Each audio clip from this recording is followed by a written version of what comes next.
नमस्कार विद्यार्थी मित्रों, श्री लक्ष्मीनारायण हाई स्कूल वड़ताल, कक्षा 10, विषय हिंदी।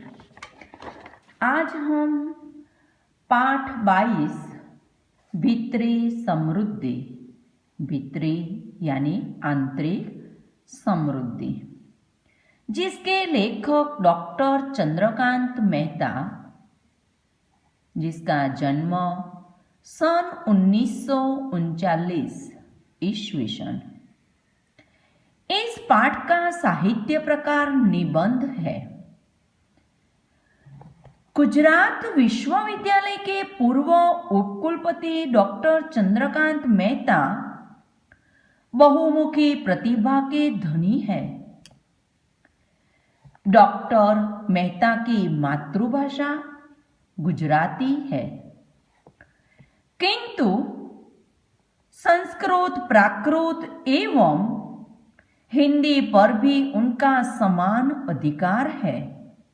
उनकी मातृभाषा गुजराती है, किंतु संस्कृत, प्राकृत एवं हिंदी पर भी उनका समान अधिकार है। लगभग 50 वर्षों से हिंदी एवं गुजराती लेखन के प्रति समर्पित डॉक्टर मेहता की गुजराती एवं हिंदी में कई रचनाएं प्रकाशित हैं। साथ साथ चल रही किरण निबंध संग्रह पर भारत सरकार ने उन्हें नेशनल अवार्ड से सम्मानित किया है। एवं उत्तर प्रदेश हिंदी संस्थान लखनऊ में गुजराती हिंदी के सेतु सेवाओं के रूप सौंदर्य सम्मान दिया है। अन्य कृतियों में दिया जलाना कब मना है, दिशांतर जरा ठहर जाओ, अन्वेषण और अन्य आदि प्रमुख रचनाएं हैं। प्रस्तुत निबंध में चाहे जितना इस भीतरी समृद्धि जो निबंध है, उस प्रस्तुत निबंध में यही लेखक हमें बताना चाहते हैं कि चाहे जितना धन कमाओ, चाहे ऊंचे महल बनाओ, ऐसो आराम की जिंदगी में भौतिक सुखों तो अवश्य मिलता है। सोने चांदी के गहनों आभूषणों से लद जाओ, पर जब तक भीतरी शांति नहीं मिलती, हमें जब तक आंतरिक शांति नहीं मिलती, तब तक जीवन व्यर्थ है। और आंतरिक यानी कि भीतरी शांति कब मिलती है? जब हमारे जीवन में समृद्धि होती है। सुख पैसे रुपयों से नहीं मिलता। जीवन का सुख उदारता और त्याग में समाया है। जीवन जीने के लिए धन आवश्यक है। धन से ऐसो आराम से जीवन जिया जा सकता है और मनचाही चीजें अर्जित की जा सकती है। इसे भौतिक सुख कहा जाता है। भौतिक सुख की गणना मनुष्य के बाह्य सुखों की जाती है, बाह्य सुखों में की जाती है। मनुष्य का आंतरिक सुख तो उदारता और त्याग में समाया हुआ है। जब मनुष्य को भीतरी समृद्धि कब कहा जाता है, तो मनुष्य का आंतरिक सुख उदारता और त्याग में समाया है। जब तक किसी व्यक्ति को आंतरिक सुख शांति नहीं मिलती, तब तक उनका जीवन सार्थक नहीं होता। और लेखक प्रस्तुत निबंध में यही बात बताई गई है। अब हम पूरे निबंध की चर्चा करेंगे कि जब द्रव्य शक्ति बढ़ जाती है, तब जीवन भक्ति कम हो जाती है। इस निबंध में हमें भीतरी समृद्धि के बारे में लेखक ने बताना चाहते हैं कि जब द्रव्य भक्ति बढ़ जाती है, तब जीवन भक्ति कम हो जाती है। द्रव्य भक्ति यानी कि धन का लोभ, जिसका पुरार्थ के धन दौलत के प्रति आकर्षण। जब हमारा धन दौलत के प्रति आकर्षण बढ़ जाता है तब जीवन भक्ति कम हो जाती है। जीवन भक्ति यानी जीवन के प्रति श्रद्धा।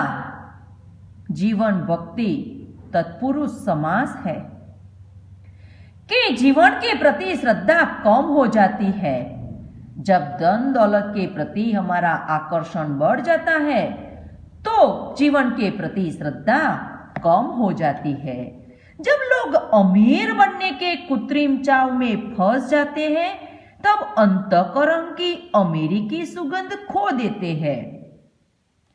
जब लोग यानी कि लोगों अमीर बनने के स्वप्न देखने लगते हैं तब कृत्रिम यानी कि बनावटी चाव यानी कि अभिलाषा इच्छा में फंस जाते हैं।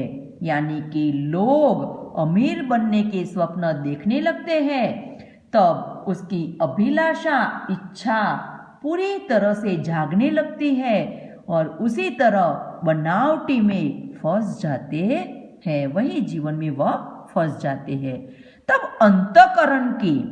उसके अंतःकरण यानी कि हृदय और मन से जो उसकी अमीरी है वही सुगंध खो देते हैं। यानी कि खुशबू, सुगंध यानी कि खुशबू कि उनके मन में, उनके हृदय में जो अमीरी थी वह सुगंध वो हमेशा के लिए खो देते हैं।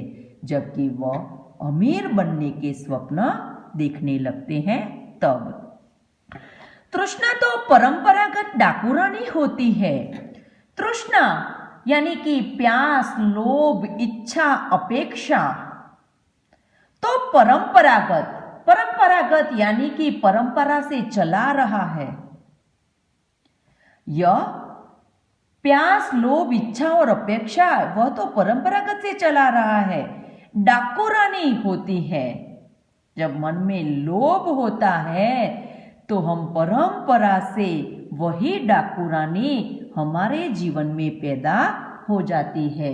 डाकुरानी यानी किसी भी कीमत पर माल लूट लेना, उसमें कोई बुराई नहीं होती। जब तृष्णाएं बढ़ती हैं तो मनुष्य की नेकी के समाप्त होने में देरी नहीं लगती। यानी कि जब तृष्णाएं यानी कि कोई चीज पाने के लिए हम जब आतुर हो जाते हैं, हमारी आतुरता बढ़ जाती है तो मनुष्य की नेकी यानी कि उपकार भलाई को समाप्त होने में देरी नहीं लगती। और अब हम तृष्णा और डाकुरानी उन दोनों में क्या अंतर है और तृष्णा तो परंपरा का डाकुरानी क्यों कहा गया है, मैं आपको समझाती हूँ कि जब लोग अमीर बनने के कृत्रिम चाव में फंस जाते हैं तब अंतःकरण की अमीरी की सुगंध खो देते हैं। तृष्णा तो परंपरागत डाकुरानी होती है। जब तृष्णाएं बढ़ती हैं तो मनुष्य की नेकी के द्वार समाप्त होने में देर नहीं लगती। अप्राप्य वस्तु को पाने की तीव्र इच्छा का नाम ही तृष्णा है। यानी कि हमारे बस में नहीं है, हमारी हैसियत में नहीं है, वही इच्छा को हम प्राप्त करने की तीव्र इच्छा रखते हैं, उसे हमें तृष्णा कहते हैं। और डाकू का उद्देश्य भी यही होता है कि वह किसी भी कीमत पर दूसरे का माल लूटता है और वही लूटने वाला माल में उसमें कोई बुराई नहीं लगती।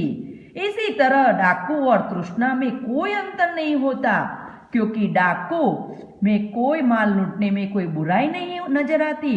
इसी तरह तृष्णा यानी कोई भी चीज प्राप्त करने में भी उसे बुराई नजर नहीं आती और वह अपनी अच्छाई खो देता है। इसीलिए तृष्णा को परंपरागत डाकुरानी कहा गया है। अब अगले निबंध हम भाग 2 में देखेंगे।